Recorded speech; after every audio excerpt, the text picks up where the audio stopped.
It takes a while to build a knowledge base. If you haven't curated that information, the chances are that you have a variety of different wikis. You have things that might be a file-based system, all sorts of different ways of accumulating insights, whether it would be a user guide or something that has pictures in it in terms of like how to take apart something.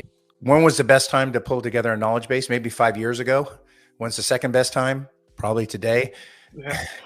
It's something that really, if I think about as being something fairly straightforward that people can get into pretty quickly, that is a big one because it does impact, like you said, you use that as a basis for your generative AI. That's a way to maybe damp down any hallucinations, damp down any information that might be out on the web. You're curating your own universe of data and something that's searchable.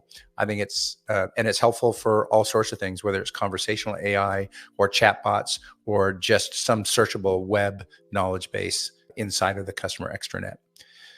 Those are all great examples.